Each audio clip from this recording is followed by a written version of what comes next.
네, 오늘 잠언 20장 30절 말씀을 통해서 파랗게 먹는 상처라는 제목의 말씀을 보고자 합니다.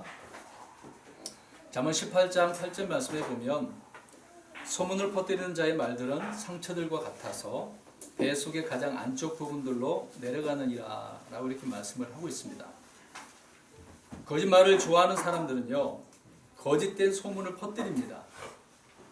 사람들은 이런 거짓된 소문을 듣고 사실로 받아들여서 또 당사자들을 공격하고 또 곤란하게 만들죠. 사람들의 잘못된 소문으로 인해서 많은 사람들이 그래서 피해를 보는 경우가 종종 있습니다. 그래서 성경은 그런 소문들이 상처가 된다고 말씀을 하고 있네요. 그것도 뱃속의 가장 안쪽 부분들로 내려간다고 이렇게 말씀을 하고 있는데, 이것은 사람의 마음에 깊은 상처를 가져다주는 말들, 또 고통을 주는 말들이라고 말씀을 하고 있는 겁니다. 그래서 사람들의 이런 사실이 아닌 말들, 거짓된 소문들을 우리가 굳이 들을 필요가 없죠. 일부러 그러는 것이니까 들을 필요가 없습니다. 그런데 이런 말들이 나는 듣기 싫다고 해도 주변에서 소문을 가지고 계속해서 속삭이게 되어질 때에는 참으로 비참하게 되어지고 또 심각하게 우리가 생각할 때도 있을 수 있죠. 그런데 내가 잘못해서 이런 어떤 꾸짖음을 받을 때는 당시에는 우리가 속에 상할 수가 있어요. 그러나 그 꾸짖는 말들은 깊이 박혀서 나를 바르게 잡을 수 있는 그런 말들이 될 수도 있습니다. 그래서 잠언서 27장 5절 6절에 이렇게 말씀을 하고 있네요. 드러내 꾸짖는 것이 은밀하게 사랑하는 것보다 나으니라. 친구가 주는 상처는 믿음직하나 원수의 입맞춤은 속임수가 가득하니라 라고 되어져 있습니다.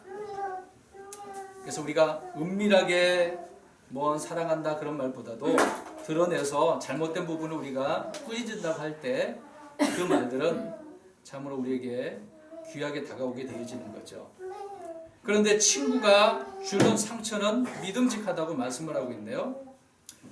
자, 좋은 친구는 바른 말로 꾸짖습니다.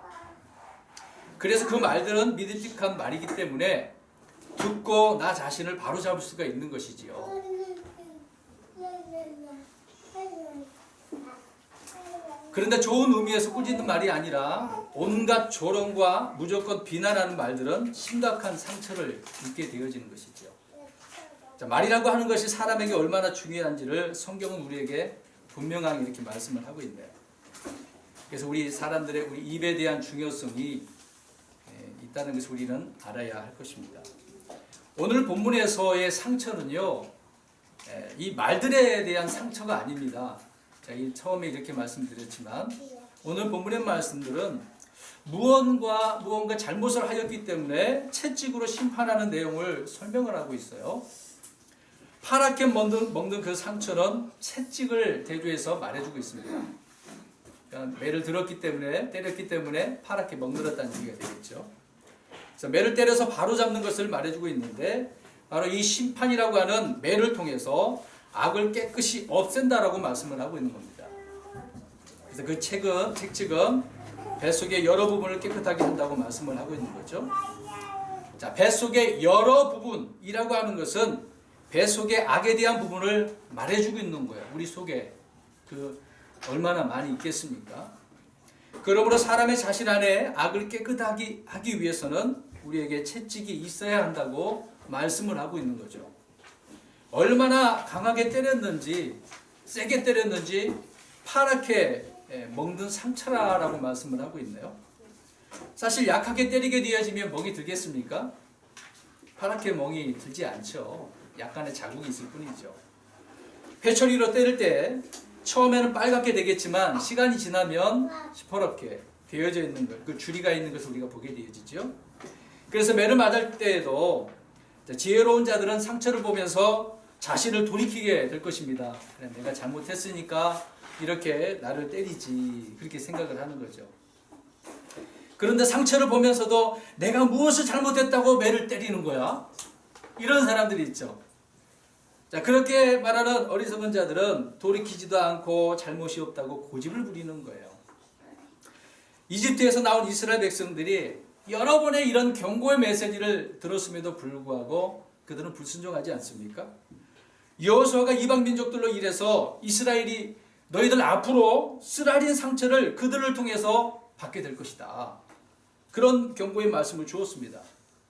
그러니까 반드시 저 가나안 땅에 들어가게 되어져서 그 가나안 땅에서 어떻게 하라는 거예요? 그들을 다 멸하라고 말씀하고 있는 거예요. 죽기 전에 이제 고별소개 하고 있는 거죠. 야, 내가 죽으면 어떻게 가려고 그러냐. 물론 스스로가 해야 될 일이 있는데 그들은 인도자의 말을 듣지 않은 것을 보게 되어집니다. 그래서 멸하지 않으면 그들이 너희에게 채찍질이 되기 때문에 너희들 조심해야 된다. 이게 심판받지 않으려면 하나님 앞에 또 심판받는 것도 있겠지만 이방 사람들에게 심판을 받으면 이건 치욕이거든요. 유대인들에게 한해서는요. 그래서 여호수아서 23장 13절에 제가 그냥 쭉 읽을게요. 확실히 이것을 알지니라 곧 주 너희 하나님께서 다시는 이 민족들 중에 어느 민족도 너희 앞에서 쫓아내지 아니하시리니 그들이 너희에게 올무와 덫이 되며 너희 옆구리에 채찍이 되고 너희 눈에 가시가 되어 마침내 주 너희 하나님께서 너희에게 주신 이 좋은 땅에서 너희가 멸망하리라. 하나님의 말씀에 그 불순종하였기 때문에 멸망되어지는 부분을 경고하고 있는 거죠.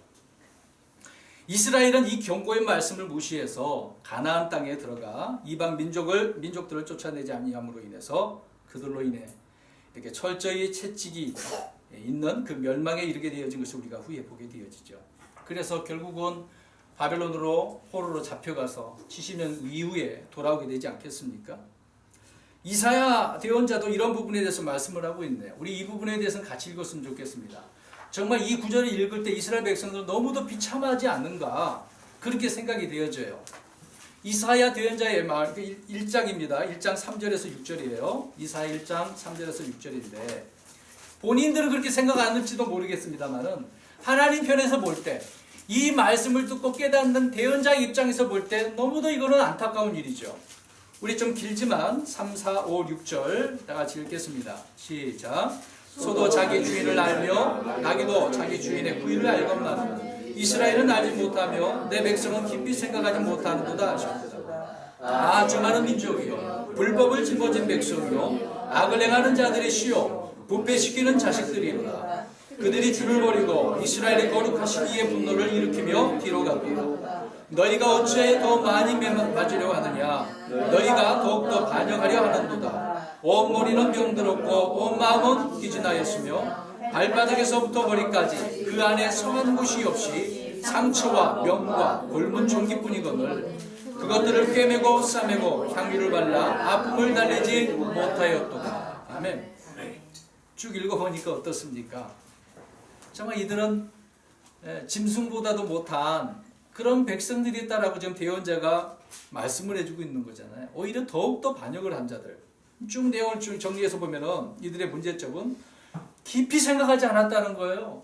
도대체 하나님에 대해서도 말씀에 대해서도. 그리고 그들은 분노를 일으키는 백성이라고 이야기합니다. 더 이렇게 죄를 지으니 하나님의 분노가 그들에게 있을 수밖에 없겠죠. 그래서 매를 버는 자들이라고 말씀하고 있습니다. 그로 인해서 성한 것이 없이 상처와 멍과 곪은 종기 맞았으니까 오늘 말씀처럼 오늘 본문의 말씀처럼 그 상처가 어떻게 돼버렸어요? 파랗게 먹이졌어요. 이런 상태가 된 것이라고 말씀합니다. 그리고 아무리 꿰매고 싸매고 향유를 발라도 어떤 약을 바른 거지 않습니까? 아픔을 달랠 수가 없는 그런 상태가 되어버렸다고 말씀을 하고 있네요. 그래서 어리석은 자들은 누군가 이렇게 꾸짖으면 못 알아듣는 거예요. 계속해서 고집을 부리는 거예요. 이스라엘 백성들처럼. 하나님께서 다윗에게 말씀하셨죠. 사무엘하 7장 14절에 제가 그냥 읽겠습니다. 나는 그의 아버지가 되고 그는 내 아들이 되리니 만일 그가 불법을 행하면 내가 사람들의 막대기와 사람들의 자녀들의 채찍으로 그를 징계하리라. 여호수아도 말씀을 하고 있는 바가 있었죠. 오늘 하나님께서는 다윗이 성전을 짓고자 할 때에 하나님께서 다윗을 성전을 지을 수 없다고 말씀하십니다. 우리가 잘 알고 있잖아요. 그러나 다윗의 신 솔로몬이 짓게 하신다고 말씀하고 있죠. 그런데 문제는 그 다음이죠. 야, 너는 이렇게 신실했는데 네 아들은 어떨까? 미리 하나님께서는 주고 있는 말씀이죠. 그래서 내가 그렇게 설명을 하고 있는 겁니다. 하나님께서 그래서 아버지와 아들의 관계처럼 솔로몬을 대하시겠다고 말씀을 하고 있는 거예요. 아버지의 역할이 무엇입니까? 자식이 잘못하면, 아들이 잘못하면 막대기와 채찍으로 징계를 해야 되는 거죠. 그렇게 내가 너의 아들에게 대하겠다. 그러나 우리가 알고 있듯이 솔로몬은 말년에 늙어서 우상을 섬김으로 인해서 하나님께 징계를 당하게 되어지죠. 그래서 하나님께서는 시편에 이런 말씀을 하고 계십니다. 89편 32절에 그때 내가 막대기로 그들의 범법을 벌하며 채찍으로 그들의 불법을 벌하리라. 사람들의 막대기, 사람들의 채찍, 그들의 범법으로 인해서 하나님께서는 채찍을 들어서 그들을 벌하시겠다는 것이죠. 심지어 잠언서 19장 29절 말씀에 보면은 채찍은 어리석은 자의 등을 위해서 예비되었다고 말씀을 하고 있어요. 그러니까 어리석은 자가 말을 안 들으니까 하나님께서 그 채찍을 항상 준비해 놓고 계신다는 거죠. 이번에 성경 우리 욥기서 쭉 읽었는데 그 내용 중에 또 하나를 보니까 여러분 천둥, 번개가 왜 있는지 아세요? 눈 같은 게 왜 있는지 아세요? 거기 혹시 기억나신 분 계십니까? 심판하시려고, 벌하시려고 하나님께서 준비하고 계신다고 말씀을 하고 있어요. 우리가 눈 내리면 아름답다, 겨울 되면 그런 소리 하잖아요. 근데 하나님께서는 나중에 그것을 통해서 심판하신다고 준비해 놓고 계신다고 말씀을 하고 계세요. 혹시 기억 안 나시면 다시 욥기서를 한번 찾아보시기 바랍니다. 자, 아무리 자식이라 할지라도 잘못을 보고 그냥 넘어갈 수는 없는 거예요. 그래서 어리석은 자녀라고 한다면 당연히 채찍을 들어서라도 바로 잡아야 되겠죠. 우리 하나님께서 그렇게 하신다고 말씀합니다. 자, 하나님께서 그렇게 하시겠다고 하는 거죠. 짐승도 마찬가지지 않습니까? 짐승이 여러분 말 안 들으면 어떻게 해요? 집에서 강아지 많이 키우잖아요. 말 안 들, 사랑이 많은 사람들은 그대로 내버려두는 사람이 있지만 성질이 좀 급한 사람들은 매를 들어서 태는 경우도 있을 거예요.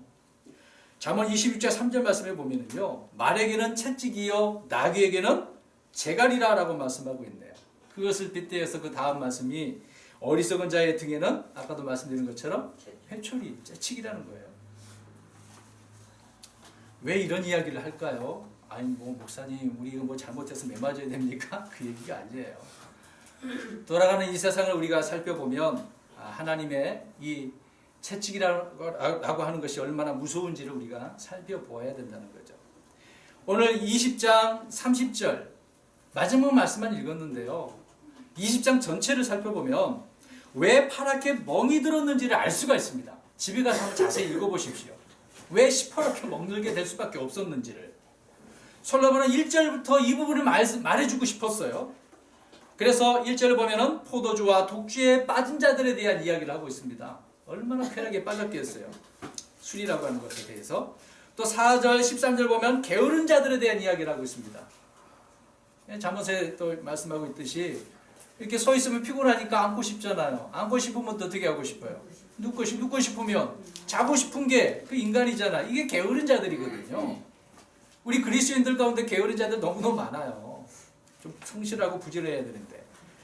또 20장 3절 말씀을 보면 다투는 자들에 대해서 말씀하고 있네요. 다툼이 너무 많았나 봐. 그 다음에 10절, 23절을 보면 서로 다른 추를 가진 자들, 이제 속이는 자들이죠. 또 17절에 속이는 자라고 설명하고 있고요. 그 다음에 19절에는 소문을 퍼뜨리는 자들에 대해서 말씀을 하고 있는 겁니다. 그래서 처음에 제가 그 말씀을 찾아서 읽었었죠. 또 20절 말씀에 보면 부모를 저주하는 자에 대한 이야기가 나옵니다. 마지막 때 부모를 죽이는 자들도 있고 이렇게 저주하는 자들이 있다고 신약 성경에도 말씀을 하고 있는 거죠. 자, 이런 자들을 그래서 오늘 20장에 보면은요, 왕이 몇 번 나와요. 왕이라고 하는 이 단어가. 그러면 이 왕은 어떠한 자이라고 말씀을 할까요? 자, 왕의 심판에 대한 이야기를 하고 있는데 2절 말씀에 보면 왕이 사자의 울부짖음으로 인해서 어떻게 한다고 말씀하고 있습니까? 분노한다는 거예요. 분노. 야, 이놈들 포도주와 독주에 빠져 있으니 사자처럼 하나님께서 이렇게 분노하신다고 말씀하고 있네요. 그 다음에 8절 말씀에도 보니까 그 심판의 왕자에 대해서 말씀을 하고 있네요. 주님께서 왕자 앉으셔서 나중에 심판하시겠지만 이런 심판을 왕이 하는 거죠. 그 다음에 26절에도 말씀해 보면 지혜로운 왕은 이런 것들을 볼 때 어떻게 버리겠습니까? 흩어버린대요. 없애버린다는 얘기겠죠. 그래서 오늘 본문 말씀은 분명히 왕의 이 채찍은 사람 속에 있는 이 악한 것들을 깨끗이 없애는 것이라고 말씀을 하고 있습니다. 그러니까 이게 매가 있어야 이런 부분에 있어서 우리가 고침을 받는 거죠. 심판의 최종적인 이 도구로 인해서 사용되어지는 이 채찍을 어느 누가 좋아하겠어요? 그러나 누구든지 이 채찍을 피해갈 수가 없어요. 뭐 개인적이든지 민족적이든지 나라이든지 크고 작은 일들에 대해서도 하나님께서 반드시 묻고 그 행위대로 갚으실 것입니다. 예수님께서 사람 속에 들어가는 것과 그 안에 나오는 것에 대해서 말씀하셨어요. 여러분 마태복음 15장 11절 가서 보십시오.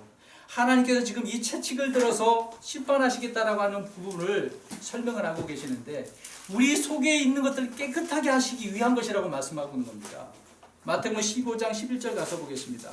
주님께서도 이 땅에 오셔서 백성들을 보니까 얼마나 답답하셨겠어요. 자, 읽어봅니다. 15장 11절 마태복음 시작. 입으로 들어가는 것이 사람을 더럽게 하지 아니하고 입에서 나오는 것 즉 이것이 사람을 더럽게 하느니라 하시니라. 아멘. 우리가 이 말씀을 얼마나 많이 들었어요. 우리가 다 알다시피 입으로 들어가는 음식은 사람을 더럽게 하지 못합니다. 오히려 우리의 몸을 깨끗하게 하고 건강하게 하는 것이 음식 아니겠습니까? 그리고 그 음식은 우리 입으로 들어가서 뒤로 나오기 때문에 깨끗하다는 거예요. 더럽지 않다는 겁니다. 근데 문제는 그러나 마음속에 있는 것이 입으로 나오게 되는 것이 이게 문제이거든요. 들어가는 것은 괜찮아. 나오는 것이 문제예요. 근데 그 나오는 것이 어디에서부터 나온다? 마음에서부터 나온다고 말씀하고 있는 겁니다. 그래서 마음에서 나오기 때문에 주님은 사람을 그것이 더럽게 한다고 말씀을 하고 있는 거예요. 그러면 그 더럽게 하는 것이 무엇이겠습니까? 주님이 제자들에게 이걸 알려달라고 베드로가 물어보는 거예요. 예수께서 답변을 해주시네요. 우리 19절 가서 보겠습니다. 마태복음 15장 19절 보십시오. 오늘 우리 속에 있는 이 악한 것들을 깨끗하게 하기 위한 그런 부분을 지금 찾고 있는 거죠. 마태복음 15장 19절 시작. 마음에서 악한 생각, 살인, 간음, 음행, 도둑질, 거짓 증언, 신성모독이 나오는데. 아멘. 물어보니까 주님께서 답변을 주시고 계셔요. 제자들도 지금 모르고 있는 거 아닙니까? 도대체 이게 무슨 말씀인지. 뭐 사실 이것뿐이겠습니까? 주님은 온갖 더러운 것들이 사람의 마음에서 나오는 것을 경고하고 있다는 것이죠. 그래서 이런 부분 속에서 시편 기자도 해악이 그들의 마음 속에서 있다고 시편 28편 3절에 말씀을 하고 있는 거예요. 마음 속에 있다 악한 것이. 근데 오늘 아까 마태복음 15장 읽은 것처럼 그런데 그 당시 서기관들과 바리새인들이 예수님의 제자들이 손 씻지 않고 음식을 먹었다고 해서 그것을 갖고 비난하고 있는 거예요. 그것을 보면서 그들의 장로들의 전통을 범했다고 이야기하고 있어요. 자, 말씀을 범했다고 했습니까? 전통을 범했다고 했습니까? 전통을. 하나님의 기록된 말씀의 문제가 아니라 그들이 만들어 놓은 전통을 범했다고 비난하고 있어요. 주님과 제자들을 책망하고 있단 말입니다. 그러나 주님은 그들에게 전통으로 하나님의 명령을 범하는 자들이라고 오히려 그들을 책망하시는 거죠. 자, 다시 말해서 그들의 속마음 상태가 더러운 것들로 가득 차 있다는 것을 예수님께서 말씀하고 있는 거예요. 제자들이 물어보니까 그 답변을 하셨잖아요. 그러면 서기관과 바리새인들의 그 속에 무엇이 있다는 거예요? 그 악한 것들이 있기 때문에 그것이 나옴으로 지금 이런 일을 하는 거다 라고 말씀하고 있는 거죠. 자, 그런 마음으로 서기관이면 바리새인이면 무엇을 하겠어요? 그들의 신분과 위치 그건 아무것도 아니에요. 사실상 주를 위한 것도 아니고 자기 만족이고 자신을 위한 그런 신분이 아니겠습니까? 지금의 이 대한민국의 상황을 여러분 한번 생각해 보십시오. 자기들의 문제를 돌이켜보지 않고 자기들 생각대로 판단하고 비판하고 그러지 않습니까? 자, 그런 시각이기 때문에 항상 자기 기준으로 판단하고 비난을 하는 것입니다. 그런데 우리 주님께서는요, 아무 잘못도 없으시는데 우리가 저번에 공정한 심판에 대해서 들었지 않았습니까? 그들의 거짓 소문 또 그 사람들의 거짓 증언을 통해서 공중한 심판도 받지 않으시고 그들에게 채찍을 맞으시고 십자가에서 죽이지 않습니까? 그 채찍에 맞았을 때 주님의 그 몸은 어떨까요? 오늘 본문 말씀처럼 파랗게 멍들죠. 그 상처가 피를 흘리고. 그런데요, 그 채찍, 그 상처는 오히려 오늘 잘 들으십시오. 우리에게 상처가 아닌 고침을 주는 상처와 채찍이라고 말씀을 하고 있는 겁니다. 이 파랗게 먹는 상처였어요. 주님의 그게요. 내 상처가 돼야 되는데. 우리 이사야 53장 5절 보겠습니다. 예수님의 이 상처, 파랗게 먹는 상처를 생각해 보세요. 오늘 왕은 심판하시는 거잖아요. 우리의 속에 있는 것을 깨끗하기 위해서 이 채찍으로 심판하시는 겁니다. 그럼 우리 주님께서도 지금 채찍을 오히려 저 악한 자들을 그렇게 해야 되는데 지금 당하고 있는 입장이네요. 자, 이유가 있겠죠. 이사야 53장 5절 시작. 그러나 그는 우리의 범법들로 인해 부상을 당하고 우리의 불법들로 인해 상하였노라. 그가 징벌을 받음으로 우리가 화평을 누리고 그가 채찍에 맞음으로 우리가 고침을 받았도다. 아멘. 여기서 불법들로 인해 상했다고 그랬잖아요. 오늘 상처받은 그거 파랗게 먹는 상처를 이야기하고 있는 거거든요. 예수님께서. 그래서 이사야 대언자는 예수님께서 채찍에 맞게 될 것이라고 이렇게 예언해 주고 있지 않습니까? 그 예언의 말씀은 실제로 예수님께서 이 땅에 오셔서 채찍, 말씀대로 채찍에 맞으셨죠. 그래서 주님께서는 이 예언의 말씀을 아셨기 때문에 십자가에 자신을 내어주시고 죽으신 거예요. 미리 그것뿐만 아니라 죽으시기 전에 많은 제자들에게, 사람들에게 알려주시지 않았습니까? 마태복음 20장 19절에 이방인들에게 넘겨주어 그를 조롱하고 채찍질하고 십자가에 못 박게 할 것이요 셋째 날에 그가 다시 일어나리라 하십니다. 주님께서 미리 말씀하셨어요. 나는 이렇게 될 것이다. 그래서 마태복음 27장 26절에 예수님은 채찍질하고 십자가에 못 박게 넘겨주니라 이런 말씀 있잖아요. 또 요한복음 19장 1절에는 그때 빌라도가 이런 까다가 예수님을 데려다가 채찍질 하더라. 얼마나 매를 맞으셨을 때 주님의 몸은 파랗게 먹는 상처로 온몸이 가득 찼겠습니까? 이런 사실을 주님으로부터 들은 베드로는요, 채찍에 맞으신 이 주님에 대해서 증언을 해요. 주 예수 그리스도를 그래서 믿으며 믿는 자들이 이렇게 고침을 받게 된다고 이 사실을 선포를 해요. 우리 베드로전서 가봅니다. 2장 24절. 오늘 파랗게 먹는 상처에 대해서 이야기합니다. 그 상처가 우리 속에 있는 악을 깨끗하게 한다는 거죠. 바로 우리 주님께서 대신 우리를 위해 파랗게 먹는 상처로서 깨끗하게 하신 거죠. 2장 24절 시작. 친히 나무에 달려 자신의 몸으로 우리의 죄들을 지셨으니 이것은 죄들에 대하여 죽은 우리가 살아서 평강에 이르게 하려 하십니다. 그분께서 채찍에 맞음으로 너희가 고침을 받았나니. 아멘. 보십시오. 주님께서 채찍에 맞으셨기 때문에 우리가 고침을 받은 거예요. 우리 속에 이 부패된 악한 것들, 주님께서 이런 모든 죄들을 제거하신 것 아니겠습니까? 우리가 이제 배운 성경 공부 시간에 배웠지만 심판에는 몇 가지가 있다고 그랬어요. 7가지 심판이 있습니다. 벌써 다 잊어버리셨나요? 7가지 심판이 있어요. 죄인들로서의 심판, 아들들로서의 심판, 종들로서의 심판, 유대인들에 대한 심판, 민족들에 대한 심판, 타락한 천사들에 대한 심판, 그 다음에 큰 흰 왕자 심판이 있다고 그랬잖아요.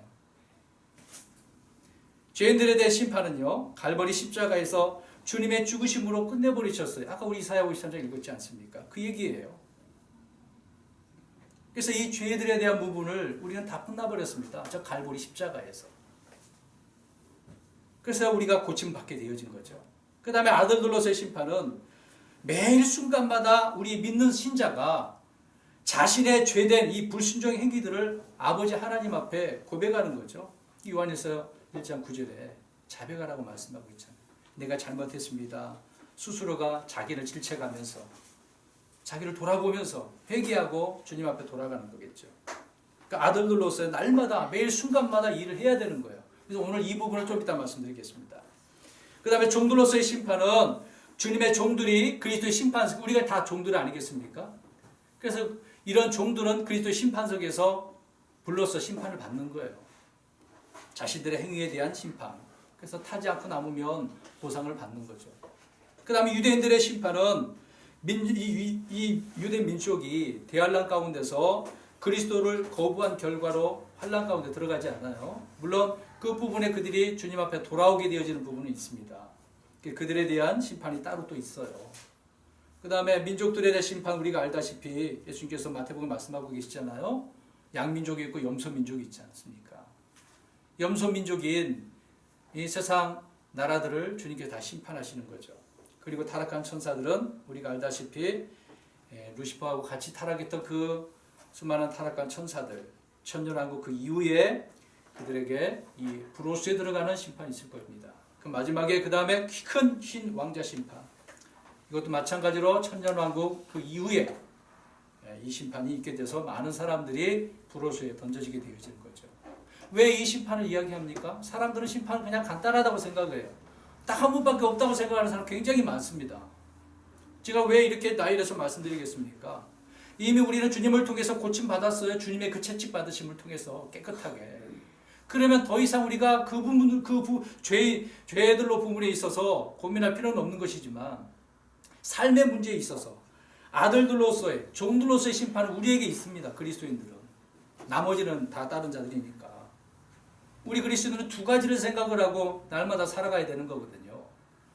그러니까 이 두 가지를 가지고 생각하며 살아야 되는데 이 두 가지가 안 되면 오늘 왕의 이 심판을 통해 채찍을 통해서 우리가 어떻게 되겠습니까? 우리 몸이 파랗게 멍든 상처가 있게 되는 거예요. 그것이 살면서 그렇게 될지 죽고 난 이후에 주님 앞에 얼마나 호되게 책망받게 될지 여러분 우리는 그것을 유념해야 될 것입니다. 그래서 우리는 주님께서 채찍에 맞음으로 고침을 받았기 때문에 더 이상 죄들에 대해서 깨끗하게 씻김을 받게 되었죠. 그래서 우리는 단지 몸의 구속을 받지 못한 상태이기 때문에 매일 말씀의 물로 씻어야 돼요. 오늘도 말씀의 물로 씻고 내일도 씻고. 우리 에베소서 5장 26절 가볼까요? 에베소서 5장 26절 5장 26절입니다. 5장 26절 시작. 이것은 그분께서 말씀을 통해 물로 씻음으로 교회를 거룩히 구별하고 정결하게 하려 하십니다. 아멘. 보십시오. 자, 말씀을 통해 물로 씻는다. 자, 교회가 그래서 구별되어지고 정결하게 되어지기를 바라고 계시는 거죠. 우리 그리스도인들은 날마다 말씀의 물로 씻어야 되는 거예요. 어제 이제 복음을 전하다가 목사님과 이제 그런 대화를 좀 했었거든요. 한 주간 동안 이제 다 살다가 이제 주일날 되면 말씀을 미리 준비해야 되는 거 아니겠습니까? 근데 그 목사님이 그러시는 거예요. 이제 그분은 이제 거의 설교 준비를 금요일 날 하시는데, 그럼 금요일 날 그 전까지 이제 세상에서 뭐 여러 가지 일을 우리가 안 하겠습니까? 여기 다니기도 하고 저기 다니기도 하고 여러 가지 일들을 하겠죠. 사람들도 만나고. 그러다 보면 우리가 세상에 때가 묻고 더러워질 수 있다는 거죠. 그런 상태로 말씀을 준비를 할 수 있을까? 제대로 안 된다는 거죠. 그렇기 때문에 그분이 하는 말씀이 뭐냐면, 자, 설교 준비할 때 그런 세상의 때에 묻은 것들을 말씀으로 계속 읽고 자기를 씻어낸다. 그런 표현을 하시더라고요. 아, 그 말의 의미를 좀 더 생각을 해 보았습니다. 그냥 흘려보내지 않고 제 마음에 좀 담아두었거든요. 우리가 매일매일 말씀의 물로 이렇게 씻어야 되겠구나. 정결하지 못하면 내가 말씀 앞에 서 있지도 못하고 그 말씀을 가지고 우리가 선포한다고 한다면 은혜가 안 되는 거잖아요. 그러니까 정결하게 한 후에 말씀으로 돌아서서 진리의 말씀을 전할 때 은혜가 되어지겠죠. 이제 우리는 주님의 상처로 그래서 우리가 고침 받았어요. 그런데 주님께서는 우리도 이 상처를 받게 될 것이라고 말씀하고 있네요. 주님이 받으셨잖아요. 이와 같은 상처도 우리 그리스도인들도 받게 될 상처가 있다고 말씀하고 있어요. 주님께서는 위선자들인 아까 이제 마태복음 15장이죠. 서기관들과 바리새인들을 저주하면서 대언자들을 보내시는데 핍박하고 채찍질할 것이라고 말씀합니다. 이번에는 마태복음 10장 가서 볼까요? 읽어봅니다. 그래서 조심하래요. 이런 일이 벌어지기 때문에 세상에서 이런 일을 우리가 당하게 될 수도 있기 때문에 늘 깨어서 준비하고 있어야 되겠죠. 마태복음 10장 17절 시작. 오직 사람들을 조심하라. 그들이 너희를 공회에 넘겨주고 자기들의 회당들에서 너희를 채찍질하리라. 아멘. 자, 미리 예수님께서 말씀하고 계시네요. 예수님께서도 이런 일을 당하셨고 승천하신 이후에 제자들도 사도들도 역시 복음을 전하는 사람들 역시 이런 문제에 오게 되어진다고 말씀하고 있는 거죠. 그래서 마태복음 23장 34절에 그런 말씀을 대언자들과 제자들과 서기관들을 보내리니 이렇게 하잖아요. 그들이 너희를 회당들에서 채찍질할 거다, 핍박할 거다 말씀하고 있습니다. 여러분, 주 예수 그리스도께서 채찍을 이렇게 맞으셨어요. 그래서 사도들도 채찍에 맞았던 거죠. 자, 무엇 때문에 이렇게 채찍에 맞습니까? 다른 이유가 뭐가 있겠어요? 네, 우리 죄 때문이죠. 근데 이제 지금 제자들이 이런 채찍에 맞는다라고 할 때 그것은 복음 때문이죠. 말씀을 바르게 전하기 때문에 그것 때문에 그러는 거예요. 그래서 사도행전 4장 3절에 그들에게 손을 대었으나, 자, 헤롯이 제자 사도들에게 손을 댔단 말이에요. 채찍질 했단 말입니다. 사도행전 16장 23절에도 사도 바울이 복음을 전했는데 그들을 많이 채찍질한 뒤에 감옥에 가두고 그랬습니다. 바른 말씀을 전했는데 오히려 돌아온 것은 채찍질이었던 거죠. 나중에 간수가 이제 구원받고 사도 바울이 또 그 일행들이 맞은 부분에 대해서 그 채찍 맞은 자리를 씻어줬다고 하는 내용이 말씀이 있죠. 33절에. 그래서 사도들은요, 주님의 말씀에 따라 이제는 복음도 죽음도 불사하고 복음을 위한 일이라고 한다면 자신은 그렇게 드린 거예요. 그 길은 험난한 길이었지 않겠습니까?